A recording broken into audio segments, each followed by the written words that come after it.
Hey guys, welcome back to my city. Today we are filling in the district behind the Royal Palace, including a royal garden and old-style terrace housing. I live in London and have been using its architecture to inspire many mini districts in my city. So today I'm using Buckingham Palace as my inspiration, as it is a palace surrounded by urban growth, and that is the look that I want to go for my city. So to start off, we just removed all the roads behind the palace that I had there previously, and I'm starting to add in the pathways with the trees either side of them to start to create the layout for the Royal Palace Gardens.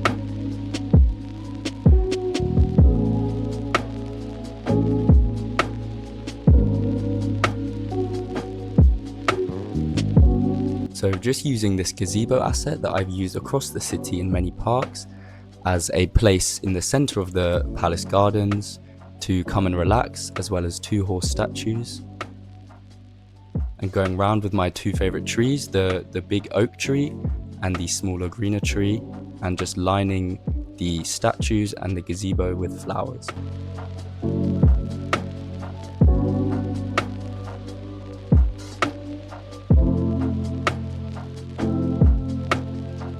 Here I wanted to make a small flower garden, so I'm using the flower asset and I'm placing them in lines and then using Paint It to put a gravel texture underneath them. I'm keeping the two centre lawns free of trees so that if there's any events that need to be held, then they can be done there. I'm adding a fence around the edge just to make the garden seem more secluded and so that no trespassers can get in.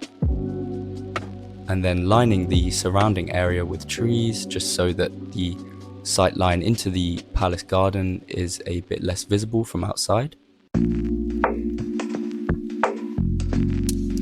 Moving on to this area, I wanted a cafe that tourists can come and visit when they're visiting the palace.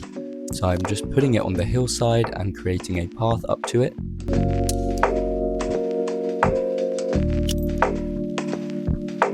And I'm lining it with a key just to remove some of the ugly ground textures that were created.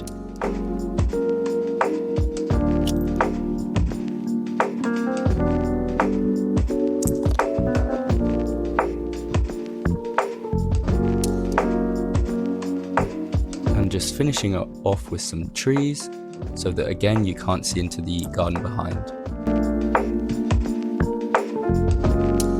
Moving on to the area on the left of the palace, we're adding some more shops using the European style district and just filling in this difficult area here by using Move It to rotate the buildings into a seamless block.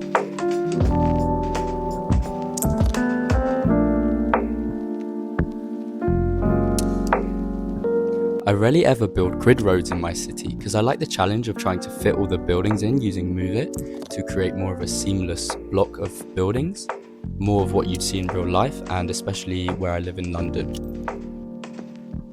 Doing this also allows you to fit in tiny parks in spaces like these where you can add flowers and trees, and it just adds a bit more greenery to your city.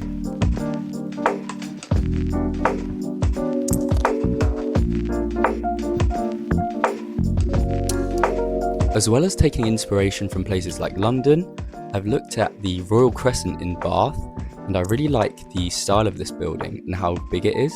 So this is something that I wanted to recreate opposite my palace. So I'm using these European buildings and I've spaced them out, and I'm using Move It to move them together into an arc shape, as you can see here. And flipping the building round, I'm just copying the pattern on the other side to make the building a bit wider and then surrounding it with roads, and I really liked how this turned out. Again, when your roads are shaped a bit more oddly than a grid, you can fit in nice little parks like this, so I'm just dragging out some paths and surrounding them with flowers and trees, and that's a good little green space in your city that otherwise wouldn't have had a purpose. So opposite the Royal Crescent, I'm just using the same building and I'm repeating the pattern. And again, this is a good building that you can use to fill in the funny shaped areas you get when you don't do a grid layout. Finally, finishing off the area with some trees and paths just to connect the building and make it feel a little bit more connected to the road. Next, I really wanted to add a church with a cemetery, and in CitiesSkylines there's not many assets that look very good in terms of churches and cemeteries, so I've got this asset off the Steam Workshop, and I'm going to try my hardest to find an asset that works for a gravestone. Just filling out the front of the church with some trees and flowers.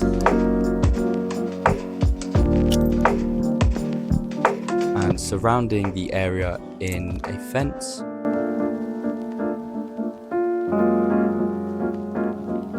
I found this billboard asset that works really well as a gravestone, so I'm just going through and I'm adding some rows of that.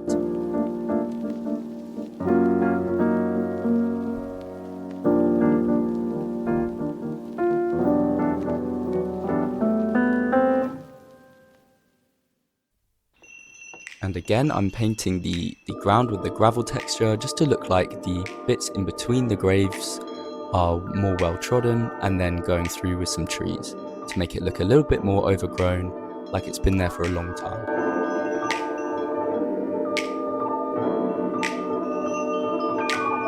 I'm going through with some dirt decals, again to just make it look a little bit less perfect, like this is a very old graveyard that's been opposite the palace for as long as the palace has been there. Thank you for watching this district mini build. If you like this, then there are many other styles of district that I can do in this format, so let me know what you want to see next, and yeah, enjoy the cinematics.